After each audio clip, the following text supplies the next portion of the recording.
Oi, Damon, tudo bem? Tudo bem, Bia? Como vai? Tudo jóia. A gente Deixa eu está aí já colocar. com 260 pessoas na nossa live. Vamos esperar Tá bom. algum tempinho só para mais gente que está entrando ainda. Eu vou colocar aqui, fixar o que que é essa nossa live. A gente também aqui tem um trabalhozinho para fazer esse operacional. Estou tentando mexer nos comentários, já está difícil. Acho que todo mundo está mexendo no Instagram a todo momento, está todo mundo tentando lidar com esse contexto de crise aí para a gente poder continuar trabalhando, né? Imagino que a rotina de vocês também esteja completamente atípica, né? Tá bastante. Esse desafio que a gente tem de ficar trabalhando em casa também, né? Ter a rotina, a disciplina de trabalhar em casa sem estar numa mesa de operações com toda a equipe, com toda a minha equipe, com toda a equipe da Claritas é diferente. Como eu falei para você, É, para a gente conseguir mexer no próprio Instagram, eu dependi da minha filha, né, de 12 anos, para ela me é. ensinar. Mas que bom que tem essa ajuda aí em casa para a gente poder fazer aqui nossa conversa. Sem dúvida, sem dúvida. Bom, gente, para quem está nos assistindo, a gente está começando agora a live com o Damon Carvalho, ele é gestor de fundos macro da Claritas Investimentos. E para quem está em casa tentando entender por que eu chamei o Damon, eu chamei o Damon porque ele é um dos responsáveis por um fundo da multimercado da Claritas que tem conseguido performar bem nesse ambiente de crise. É difícil acompanhar hoje, todos os dias a situação está mudando bastante, inclusive de desempenho dos fundos de ações, fundos macro. O Damon vai poder falar um pouquinho da estratégia do fundo para a gente entender o que eles têm feito e por que eles estão conseguindo ter alta no ano, ter alta no mês, e principalmente desde o dia 21 de fevereiro, já ia falar março, que fez um mês agora que a gente começou, vamos dizer assim, essa disparada do nível de risco, das preocupações com o desfecho, né, com o impacto do coronavírus sobre as economias mundiais, né, Damon? Isso, exato. Esse momento de volatilidade é um momento único, né? Todo dia a gente fazendo conference call com o cliente, fazendo conference call dentro da Claritas, tentando alinhar um pouco mais o cenário, porque o cenário está mudando a cada 20 minutos, a gente tem uma informação diferente, seja do governo, seja do mercado externo, os ativos perdendo correlação e a gente tendo que se adaptar a esses novos tempos, né? Tempos Sim. difíceis aí de uma crise sem precedentes, né? Sim, sem dúvida. Estou vendo aí, pessoal, que vocês estão mandando perguntas, vão colocando as suas dúvidas que a gente vai tentar responder ao longo do programa.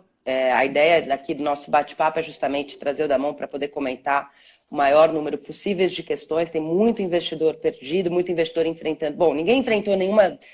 Sem sombra de dúvidas, ninguém nunca enfrentou nada parecido com o que a gente está vivendo, mas muito investidor entrou há pouco tempo na Bolsa, começou a colocar uma parte do dinheiro em risco e está preocupado sobre o desfecho, enfim, e está vendo, está acompanhando seus investimentos e se preocupando com o que vai ser daqui para frente. Damon, eu queria começar lembrando quem está em casa que essa live faz parte de uma campanha do Infomoney, Infomoney Orienta, que tem o objetivo de ajudar vocês a trazer mais informações de qualidade. Então, a gente está publicando uma série de reportagens no nosso site, em todas as nossas plataformas de redes sociais e no nosso canal do YouTube. Então, vocês podem acompanhar para a gente poder trazer o máximo de informação, buscando especialistas para comentar esse cenário. Damon, como é que você avalia os pacotes de socorro que estão sendo anunciados aqui no Brasil, nos Estados Unidos e também em discussões na Europa? O que seria necessário para efetivamente, na sua avaliação, conter essa crise mais forte, conter o impacto do que a gente está aí, do que está por vir?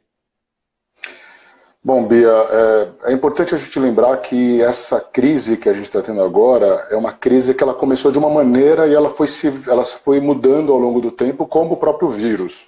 Ela começou com uma crise que era teoricamente localizada na China, um problema onde, obviamente, a China é importante para o cenário global, representa 17% do PIB, mas algumas medidas de travamento dos serviços, de fechamento da economia chinesa, tentaram expurgar os efeitos que poderiam ser potencializados para o resto do mundo, mas depois de algumas semanas, lembrando que a crise começou, o coronavírus começou a vir para a mídia no meio de janeiro, lá para o dia 20 e pouco de janeiro, essa crise acabou espalhando para o resto do mundo e a gente teve uma China que, de uma certa maneira, conseguiu controlar os seus atos, conseguiu controlar o espalhamento do vírus, E a gente tem o mundo ainda em um processo de espalhamento. A gente tem um efeito muito grande acontecendo nos Estados Unidos, um efeito muito grande acontecendo principalmente na Europa.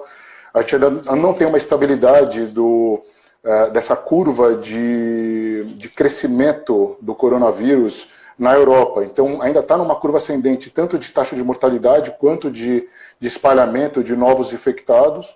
Então, enquanto este ambiente perdurar, o que a gente tem visto são medidas muito corretas dos principais governos e bancos centrais.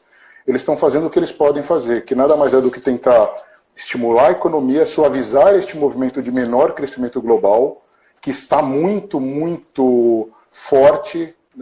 A queda desse PIB de 2020 para o mundo está numa vertente muito impressionante, que é o que está assustando os mercados, mas as medidas têm sido muito fortes, muito duras e muito assertivas, tanto na política monetária, nos principais bancos centrais no mundo, como também nas políticas fiscais. E o Brasil está fazendo parte desse processo. O Banco Central já fez o corte de juros, hoje mesmo foram divulgadas novas medidas pelo Roberto Campos, o Banco Central injetando liquidez, tentando suavizar esse sentimento de piora da atividade que a gente vai ter, sem dúvida, agora no segundo trimestre desse ano.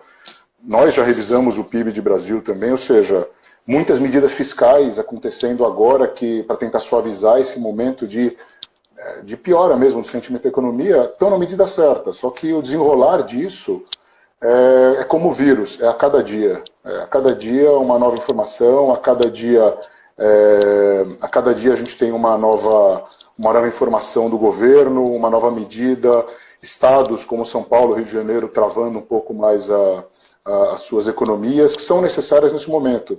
Eu costumo, nas conversas que eu tenho com o meu pessoal na Claritas, eu costumo lembrá-los que o sentimento que eu tenho, depois de tanto tempo no mercado sendo gestor, eu trabalho há 25 anos como gestor no mercado, e já ter passado por tantas crises, é que essa crise não é apenas uma crise financeira, é uma crise de saúde, né? Então acaba sendo a gente brinca falando que é uma guerra, né? É uma terceira guerra mundial contra um vírus, é o mundo inteiro contra o vírus. Então, é o tipo a gente está num passo, 2 passos atrás do que o resto do mundo. A China está um passo à frente, Estados Unidos e Europa está num passo intermediário, e a gente está um passo atrás. Então, cabe a gente, cabe aos governantes, cabe a cada um de nós também pensar nas medidas para tentar lutar juntos e tentar e vencer, sem dúvida venceremos, essa nova crise. Eu queria aproveitar, Damon, que você pudesse explicar para quem está assistindo, muita gente não tem familiaridade com os termos macroeconômicos, o que significa essa redução dos compulsórios hoje anunciada pelo Banco Central? Em que medida isso pode ajudar aí a dar um gás na economia e em crédito? Uma das preocupações que o mercado financeiro tem é com a liquidez. O Banco Central ele é um emprestador de última instância. Então, o Banco Central ele tem o dever de garantir o poder de compra da moeda e tem o dever de segurar a inflação. O mandato dele é único, não é atividade de inflação, é apenas inflação. Então, ele tem que garantir o poder de compra da moeda do Brasil. Uma das preocupações que a gente tem quando começam crises financeiras como essa que está acontecendo agora, é que isso comece a bater em empresas, comece a bater em ativos financeiros, que eles comecem a perder a correlação, comecem a perder o sentido de preço. Eles começam a sair dos níveis razoáveis de oscilação de preços. E um dos motivos e um dos ativos que podem ter essa preocupação são os ativos como bancos de pequeno e médio porte, como títulos de crédito no mercado, como empresas que têm dívidas, quando tomaram recursos dos bancos, elas têm que pagar essas dívidas, então, quanto é negociada essa dívida no mercado secundário, ou seja, quanto essa dívida é negociada no mercado como um todo. Então, o Banco Central ele injeta liquidez no mercado, reduzindo o compulsório. O compulsório nada mais é do que um dinheiro, que os bancos, quando eles captam uma parte desses recursos, eles deixam uma parte desse recurso preso no Banco Central, remunerados no Banco Central. Quando o Banco Central, eles são obrigados a recolher uma parte desses recursos para o Banco Central. Quando o Banco Central ele reduz esse compulsório, ele libera mais dinheiro na economia, a economia fica mais líquida, os bancos têm mais poder ainda para conseguir segurar eventuais demandas, gera uma nova demanda por determinados títulos. e ele consegue acalmar a liquidez e fazer o mercado funcionar na sua totalidade. Então, dessa forma, ele consegue administrar bem a liquidez do sistema. Então, foi isso que ele fez hoje. Injetou bastante recurso no mercado, reduziu o compulsório e está injetando bastante dinheiro para segurar essa crise. Assim como cortar juros, assim como outras medidas também. Legal. Aí falando um pouco de gestão, queria que você conversasse para a gente, tentasse explicar um pouco o que a Claritas tem adotado de mudanças em termos de alocação frente a esse cenário.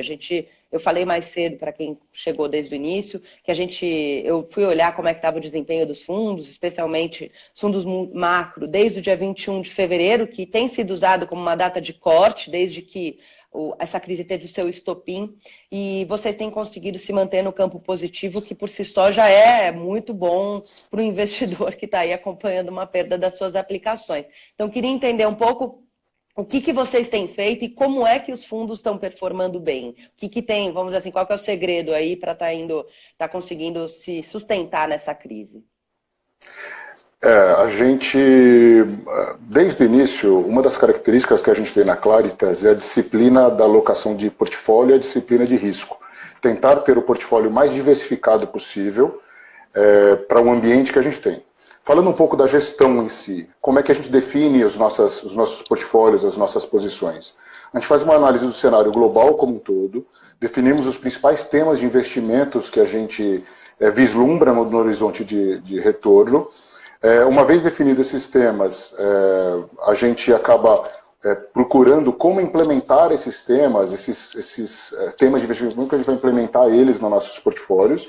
Rodamos algumas análises de risco, rodamos alguns portfólios eficientes e a gente faz uma alocação.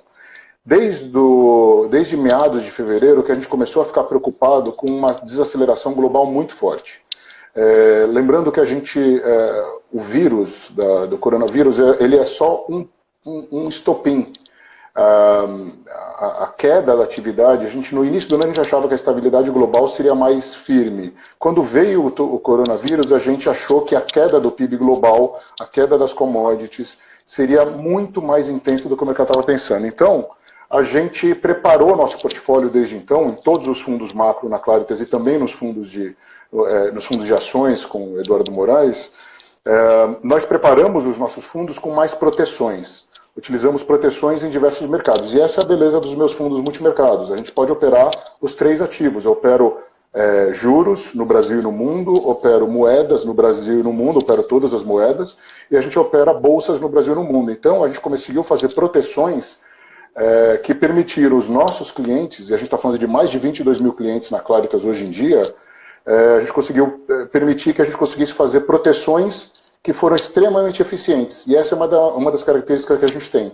A gente tem sempre uma característica de disciplina de hedges, disciplinas de proteções, disciplinas de tentar, se o mercado estiver mais volátil do que a gente acredita, a gente tende a reduzir um pouco as exposições, fazer uma carteira mais defensiva e colocar proteções para isso. E foi o que a gente fez.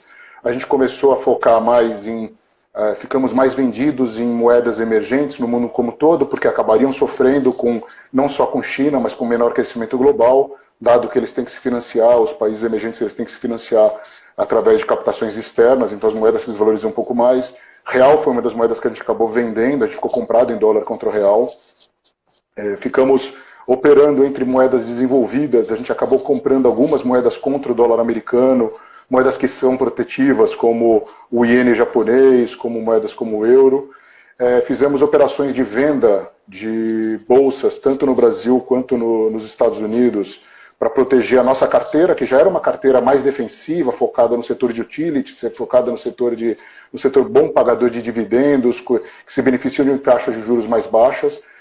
E fizemos apostas também em mercado de taxa de juros, apostando que a taxa de juros no mundo ficaria mais baixo. Pegamos bem esse movimento nos títulos americanos, bastante bem, e aqui no Brasil também. Só que sempre quando a gente vai fazer um portfólio, Bia, e isso é uma característica nossa, a gente sempre pensa em 3 fundamentos. Em fundamento, em técnico e valuation do mercado, ou seja, o valor do mercado. Quando eu penso, não basta só o fundamento me dizer, olha, tá barato. O tá barato é só o valor do ativo.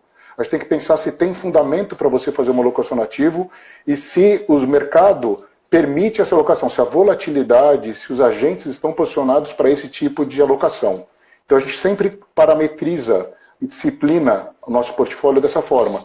E dessa forma a gente consegue ter, não apenas nessa crise, mas em outras crises passadas, se o pessoal tiver curiosidade de olhar, os fundos macro na Claritas, toda vez que a gente tem um evento muito radical, esses eventos que aconteceram agora, coronavírus, ou até mesmo a eleição do Trump lá atrás, ou o Joesley Day, né, em 2017, os nossos fundos acabam performando bem, porque a gente acaba sendo mais, acaba tendo a disciplina, das proteções. Eu sempre trabalho com proteções no meu portfólio.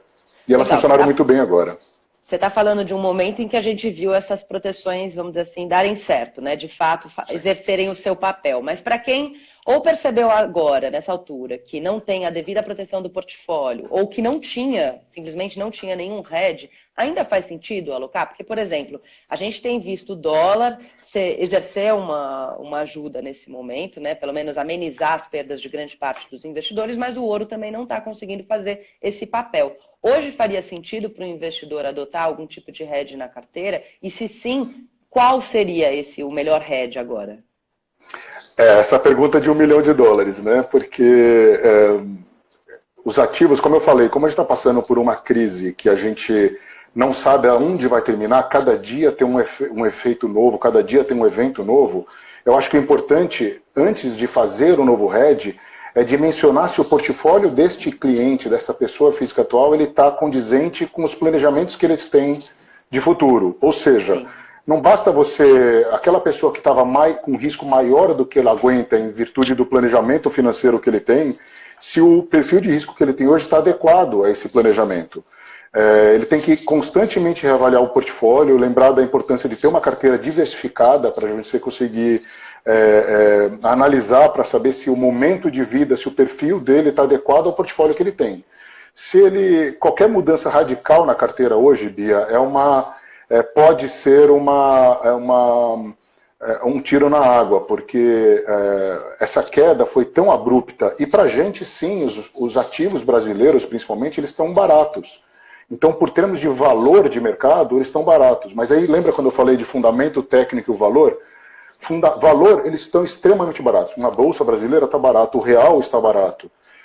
Porém, o fundamento neste momento, essa conjuntura de curto prazo, ainda é de extrema volatilidade. A gente ainda não viu esse pico na crise do coronavírus, a gente não viu uma estabilidade na Europa e nos Estados Unidos do espalhamento, do número de mortes. A gente ainda não tem um remédio, tem mais de 65 estudos hoje de remédios que podem ser efetivos no combate, sabendo que uma vacina demora 13 meses para sair. Então, o momento ainda é de muita volatilidade. Então, eu acho que este cliente que está mais nervoso, mais ansioso nesse momento, trazendo a valor presente, né, essa ansiedade que pode viver no futuro, para esse cliente eu recomendo reavaliar o seu portfólio, ver se o portfólio que ele tem hoje está adequado com o perfil de risco dele. A disciplina, nesses momentos, é o nome do jogo. Tem que se ter disciplina. Disciplina é o tipo de coisa que faz você dormir tranquilo, faz você entender que você tem que pensar no longo prazo, pensar na previdência e ver o seu momento de vida e seus planejamentos de gastos. Então, fazer ou não um hedge nesse momento depende muito do perfil de cada cliente. Se o cliente está incomodado porque perdeu uma parcela dos recursos, ele marcou a mercado, como a gente diz, né? Não efetivou o prejuízo.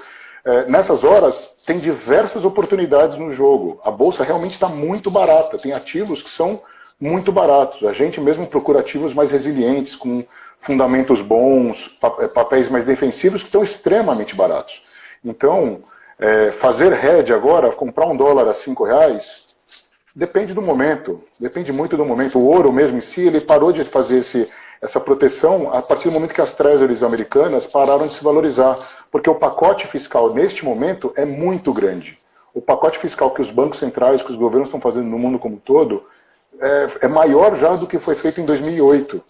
Então, é o tipo de medidas, os principais governos, as principais economias estão muito fortes nessa defesa, da suavização desse movimento. Então, é muito particular, eu acho isso. Acho que a gente continua com proteções, tá? Nos meus portfólios eu continuo com algumas proteções.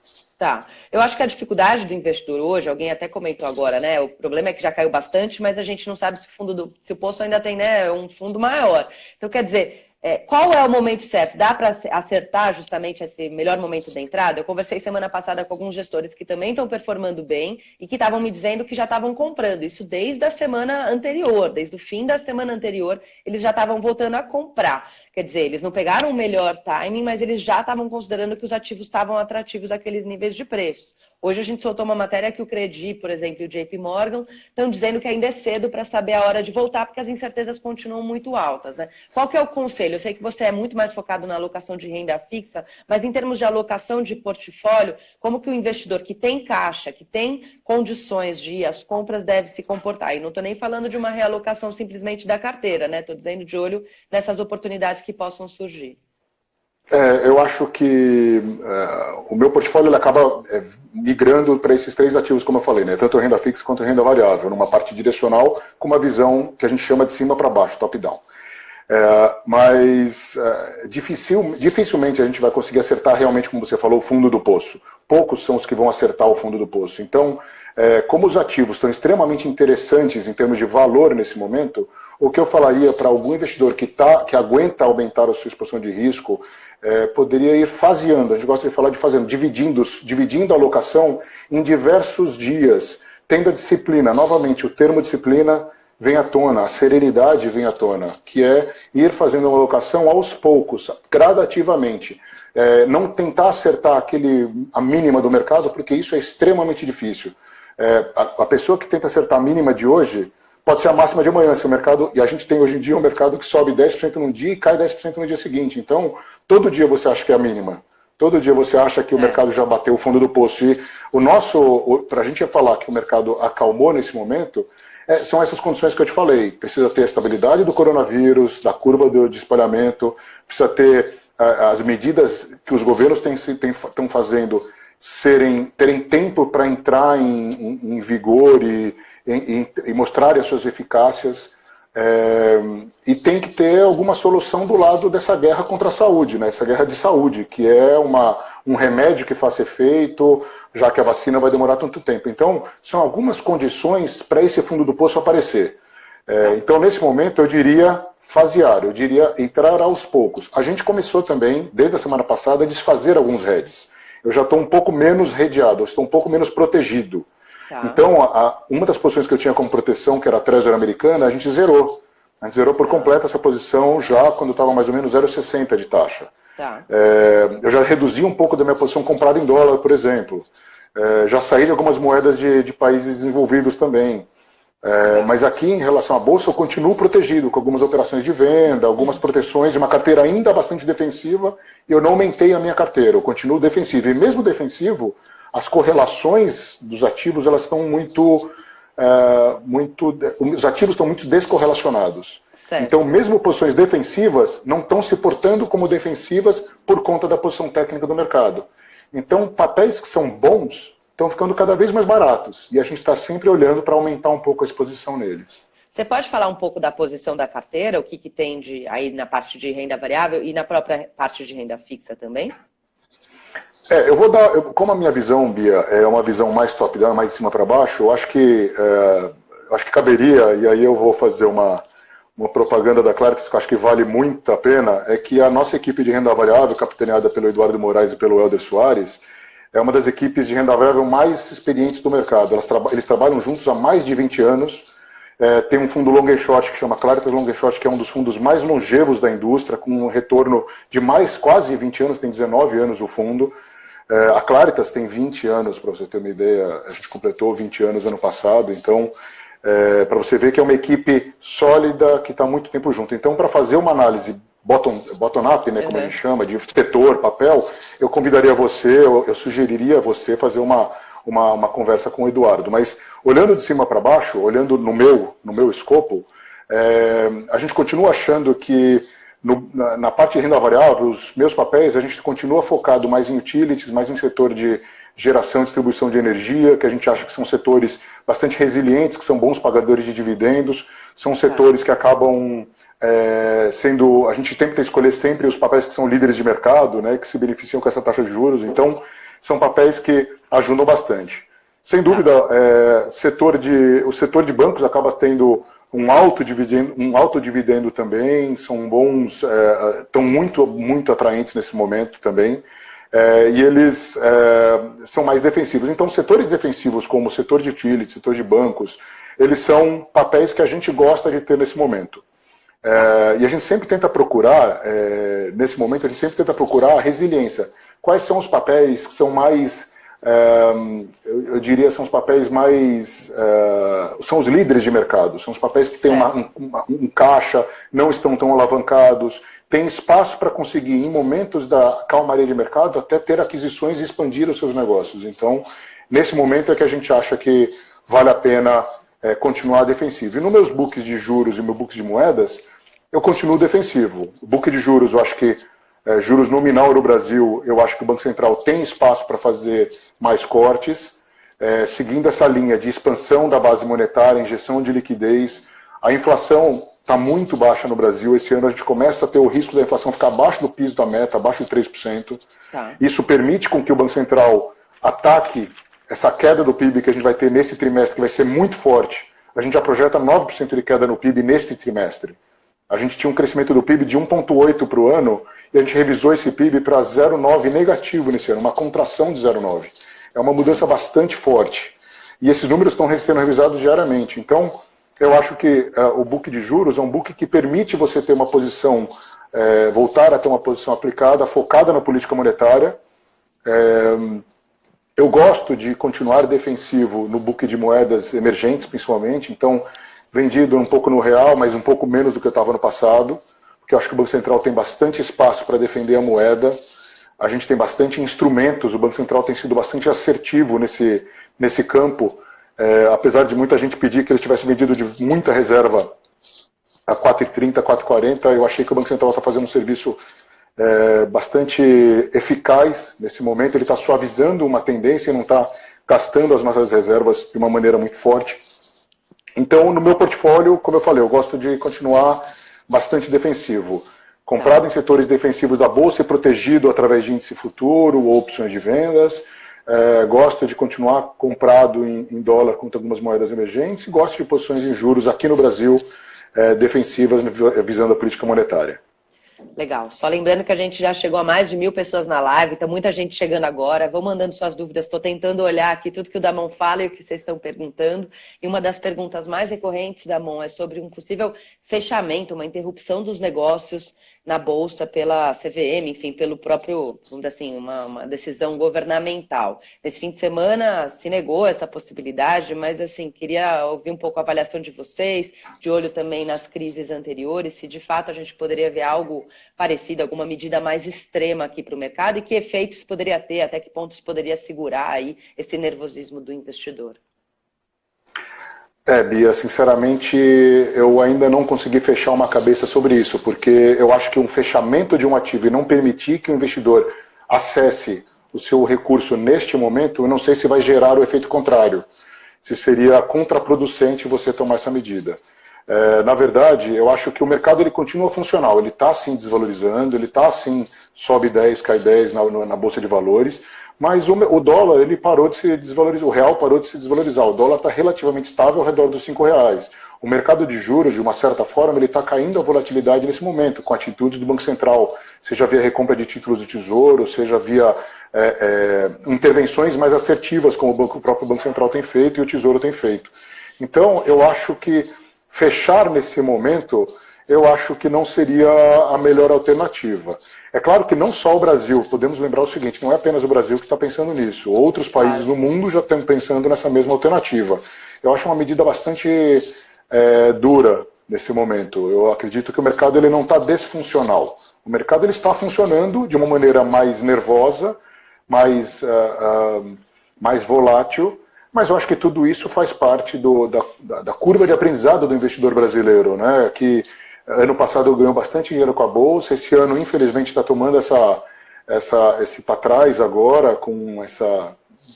Começo do ano foi Irã, Estados Unidos, agora é coronavírus, essas crises estão vindo mais forte nesses primeiros momentos, mas a gente não pode esquecer, né, que do mesmo jeito que tem alguém vendendo Bolsa nesse nível, é o que a pergunta anterior que você me fez, é uma oportunidade. Pode ser chavão, mas toda crise gera uma oportunidade, a Bolsa está barata. Então, fechar a Bolsa nesse momento também impede que algumas pessoas vão dividindo os seus portfólios e investindo aos poucos seus portfólios de acordo com o seu perfil de investidor e o seu plano de retorno de investimento. Então, eu acho que nesse momento não existe essa necessidade ainda. Tá. Claro que eu posso queimar minha língua aqui porque eventualmente pode acontecer, mas eu acho que nesse momento não tem necessidade. Tá. Tem gente perguntando aqui da sua alocação de renda fixa, Damon. Você falou aí de juros nominais, acho que para ficar claro para quem está em casa o que seria o juro nominal, né? Enfim, títulos indexados à inflação. A gente tem visto os prêmios, as taxas pagas pelos títulos públicos negociados no Tesouro Direto, que é o principal canal de acesso do pequeno investidor, subindo bastante. Hoje a gente está tendo um dia de forte aumento das taxas, juros nominais acima... Desculpa, você falou juro nominal, né? E eu pensei em juro real. Você falou dos pré-fixados e eu pensei nos indexados à inflação. Mas juros nominais a gente viu aí chegando quase nos 10%, juros reais na casa dos 5%. Queria saber onde estão as oportunidades e queria que você também explicasse para quem está em casa e que está meio se desesperando também com os títulos públicos se desvalorizando, porque está olhando essa marcação a mercado, o que isso significa, né? Lembrando que o investidor não precisa vender os papéis e pode garantir os retornos que ele contratou se ele carregar até o vencimento. Uma das apostas, me desculpe até o termo, a gente esquece um pouco e acaba sendo um pouco menos didático pela nossa dinâmica do dia a dia, mas é como você falou, os títulos indexados a juro real, esses títulos que pagam inflação mais uma taxa de juros, eles são atraentes nesse momento por serem um pouco mais defensivos. Eu estou falando de juros mais de curto prazo. As minhas posições elas estão alocadas mais no curto prazo, mais focadas na política monetária, mais focadas onde o Banco Central vai atuar no curtíssimo prazo. É a definição da taxa Selic. Curto prazo, a gente pode pensar qual é esse curto prazo para o investidor entender. Os meus títulos da minha carteira hoje, da Claritas, eles estão focados até 3, 4 anos. São títulos, eu estou fazendo apostas na queda da taxa de juros nominal, na curva de juros futuro, ou seja, são as famosas LTNs de curto prazo, as LTNs, eu estou focado mais nas LTNs de curtíssimo prazo, até o final deste ano, porque é onde eu pego a política monetária do Banco Central. Como eu disse, eu acho que o Banco Central ele vai ajudar o governo nesse combate a essa crise através de estímulos, e um dos estímulos é cortar mais a taxa Selic. Ele tem feito outras medidas, mas a gente continua acreditando que há espaço para ele fazer mais cortes de Selic, para fazer frente a essa queda do PIB. E esses títulos indexados a juro real, de mais médio prazo, para 3 anos, eu acho interessante para alguém que queira correr um pouco mais de risco. Mas são títulos que são um pouco mais defensivos, que são os títulos que de repente você tiver um dólar desvalorizando muito e uma inflação eventualmente na margem subindo um pouco, eles têm uma rentabilidade um pouco mais atraente também. Mas no meu portfólio eu estou focado mais em juros nominal, ou seja, as LTNs de curto prazo até o final desse ano, que eu acho que são mais garantidas. Certo, então tesouro pré-fixado em 3, 4 anos de vencimento hoje na carteira. Isso. Agora, exato. Pensando, você falou muito dessa oportunidade, considerando essa taxa de juros caindo, né? Quer dizer, o Banco Central continuando com os cortes da Selic. Mas para quem quer carregar o papel, quem quer aí, inclusive tem um dinheiro para continuar apostando na sua aposentadoria para o longo prazo, mesmo esses juros reais aí, que a gente fala de 5%, não voltam a ser atrativos para um investidor. Lembrando que, para quem não sabe, né, no Tesouro Direto, esse juro ele te paga 5% ao ano, por exemplo, e a variação da inflação. Então, você está protegido desse efeito inflacionário se você carregar esse papel até o seu vencimento. Eu acho que são 2 momentos diferentes, Pia. Eu acho que para o investidor que está olhando para levar o título a vencimento, eu acredito que esses títulos, a pessoa física que quer comprar esses títulos de 2, 3 anos indexados a juro real, eu acho que são bons investimentos. Eu acho que são títulos mais defensivos. Para ter um ganho mais de curto prazo, eu acredito que esses títulos indexados a pré-fixado, as LTNs de curto prazo, eu acho que ela tem um retorno mais imediato. é o mais protegido por conta desse meu cenário. Como eu disse, a gente vai ver um dia de cada vez, Bia. Então, hoje, esses títulos de curto prazo até 2021, até 2022, estão tendo um retorno positivo no dia de hoje. Já os papéis que vencem além do ano de 2022, além de 1º de janeiro de 2022 para frente, começaram a ter um pouco de prejuízo hoje. Prejuízo não, eles começaram a ter uma taxa um pouco mais alta. Então, lembrando que a gente só tem esse prejuízo quando o cliente acaba vendendo o papel, né? Se ele segurar vencimento, ele vai ter um retorno prefixado hoje na ordem de 7% para 1º de janeiro de 2023, em títulos de juro real na ordem de 3%, mais ou menos. Legal.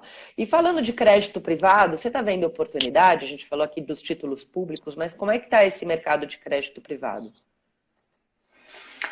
A minha área, Bia, eu, Damon, na minha área macro, na Claritas, eu não sou responsável por área de crédito privado, tá? Então, mas a gente tem uma área dedicada a isso dentro da Claritas também, que eu acho que também poderia ser bastante útil, uma área bastante grande, capitaneada pelo Cassiano, que poderia ajudar diretamente nos ratings, nos papéis, quais papéis são melhores. Mas o que a gente tem visto hoje, tem visto até algum tipo de captação nesses nossos produtos ainda. Os nossos fundos estão bastante líquidos, tanto os fundos macro quanto os fundos de renda variável, os fundos de crédito estão bastante líquidos, esperando a melhor oportunidade para a gente poder voltar a fazer as alocações. De novo, a crise está gerando bastante oportunidade, bastante coisa boa para a gente comprar olhando o médio prazo.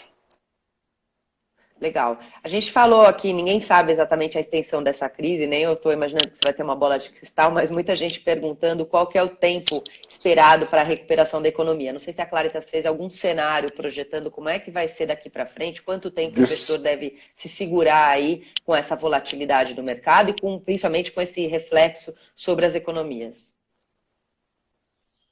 Desculpa, Bia, não consegui escutar, está travando a imagem, travou, o seu áudio não veio, desculpa. Vou repetir, deu uma travada.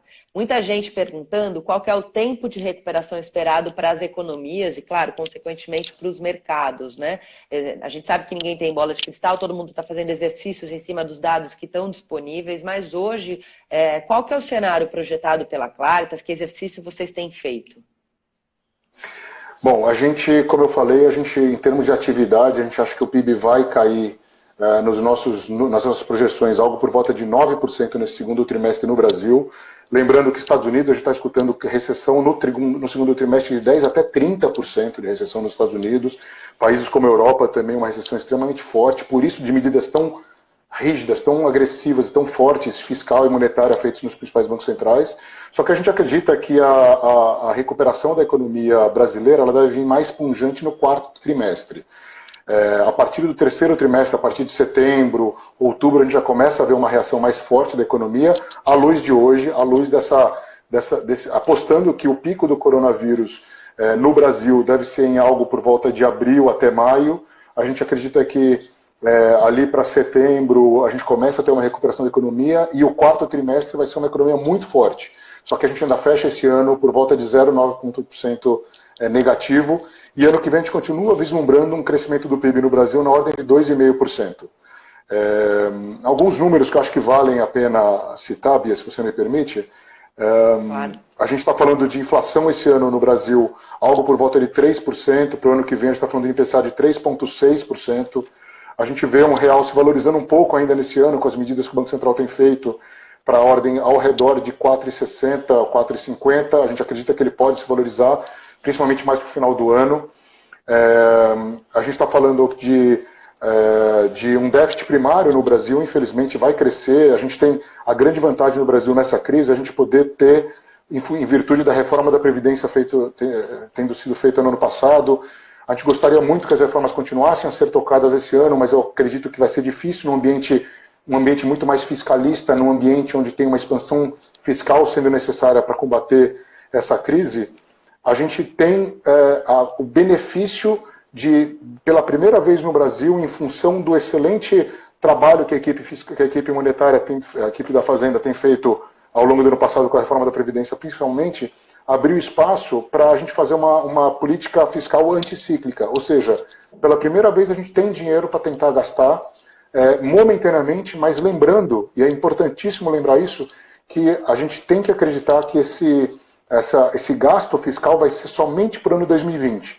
Não pode afetar até todos os gastos para 2021, não pode deixar de ser fiscalista. O Congresso brasileiro tem que continuar sendo fiscalista e administrar essa crise no curto prazo. Essas medidas fiscais têm que ser focadas no curto prazo. É importantíssimo isso. E aí sim a gente tem uma sustentabilidade no perfil da dívida no longo prazo, tem uma melhora da confiança do investidor ao governo brasileiro, e a gente vai sair dessa crise muito mais forte, sem sombra de dúvida. Legal, você falou de inflação e do efeito cambial, né? Queria entender um pouquinho. Você está falando que o Banco Central tem espaço ainda para cortar juros, quer dizer, mesmo assim, haveria espaço para a gente ver uma inflação, desculpa, uma inflação não, o dólar voltando aí a se desvalorizar em relação ao real. Quer dizer, como é que fica aí o cenário para a inflação no ano que vem? Você falou de 3,6%, mas não tem risco de a atividade voltar a engrenar e a gente ver problemas por conta desse câmbio que a gente está vendo hoje? Na verdade, o câmbio nesse nível, Bia, ele neste momento, o repasse cambial aos preços dos ativos brasileiros, ele é muito baixo. A gente está falando para cada 10% que se desvaloriza a moeda, você repassa a preços de alimentos, a preços importados, algo por volta de 4% disso, ou seja, seria 0,40. E mesmo com toda essa desvalorização que a gente teve, a queda na atividade é tamanha, é tão grande a crise em termos de queda de serviços, a paradeira do mercado da atividade no Brasil é tão grande que isso abre espaço para, num primeiro momento, o Banco Central continuar tomar medidas, dentre elas a medida de expansão monetária via corte de taxa de básica, além de medidas macroprudenciais como compulsório, como injeção de liquidez, para tentar combater essa crise. E num segundo momento, a gente vislumbra, depois desse corte da taxa de juros que a gente continua a acreditar que aconteça ao longo de 2020, a gente vê essa alta de juros podendo acontecer ao longo do final de 2021.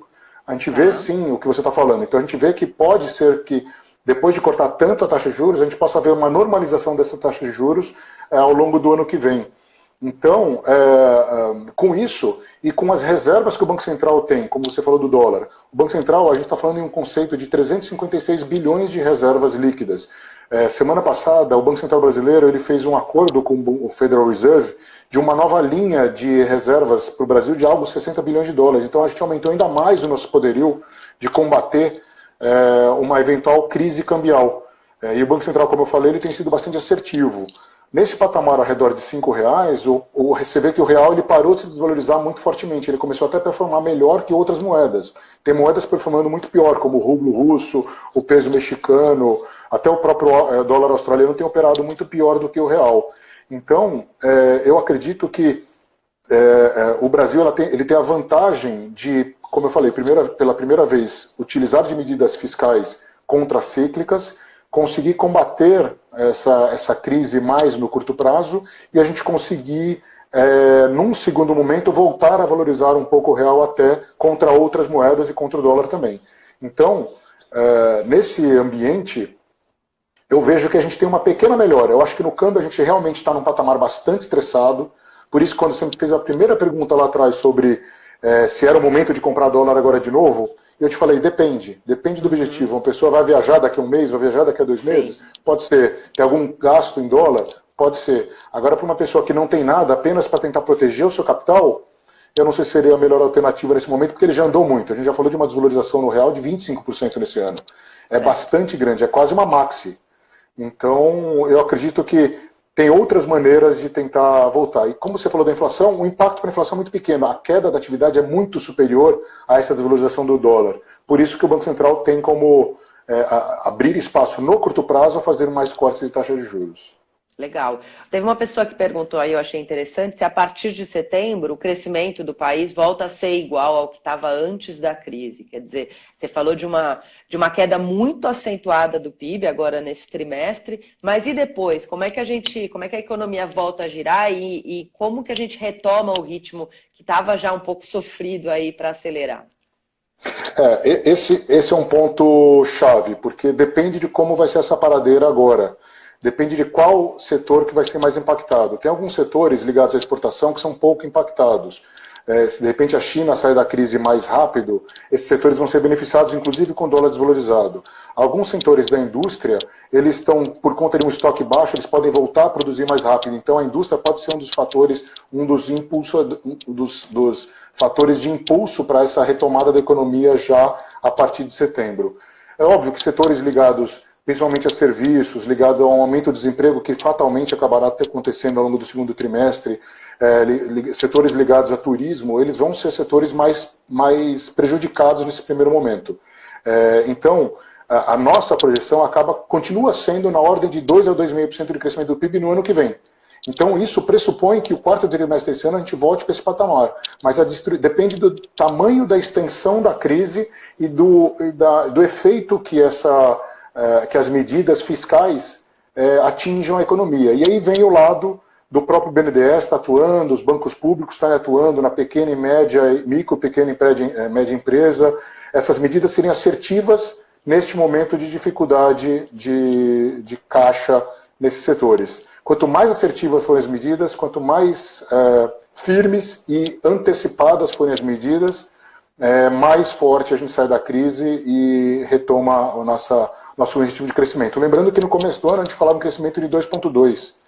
Até um mês e meio atrás a gente falava em crescimento de 2,2. Essa crise, de novo, é a terceira guerra mundial na saúde.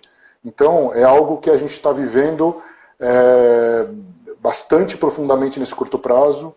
Por isso que não apenas o investidor brasileiro tem que ter serenidade, mas os principais governos, assim como o brasileiro, tem que ter serenidade na tomada da coisa pública, né, da administração da coisa pública. Legal. Se você pudesse dar um conselho para o investidor hoje, qual que seria, Damon? O que você aconselharia ao investidor, que não só para o investidor mais recente aí do mercado, que conseguiu entrar agora há pouco tempo, mas também para o mais longevo?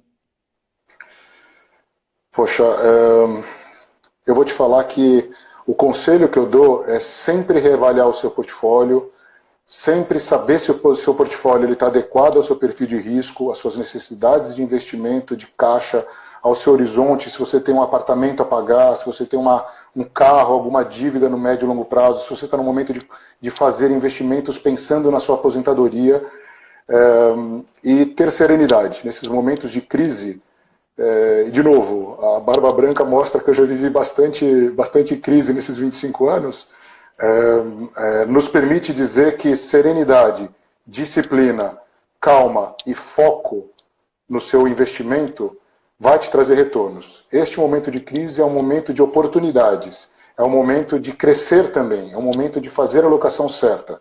Esteja com bons profissionais te apoiando, esteja alocado em bons fundos de investimento, em casas que te agregam valor e que estão dispostas a conversar com vocês com a linguagem apropriada, que estão disponibilizados a vocês, e pensem no longo prazo. Serenidade, calma, menos ansiedade, e vamos vivendo esse momento focando no longo prazo.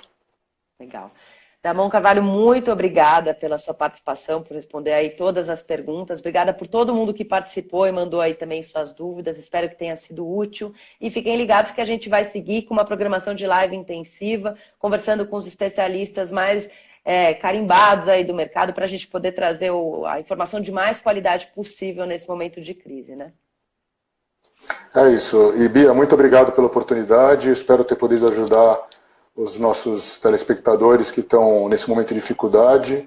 E eu coloco a Claritas, assim como agente disponível a vocês, Bia, se tiver necessidade, as outras áreas da nossa empresa, assim como a minha área disponível a todos os clientes e a vocês, se vocês precisarem. Legal. Obrigado pela oportunidade. Obrigada a vocês, pessoal. Até a próxima.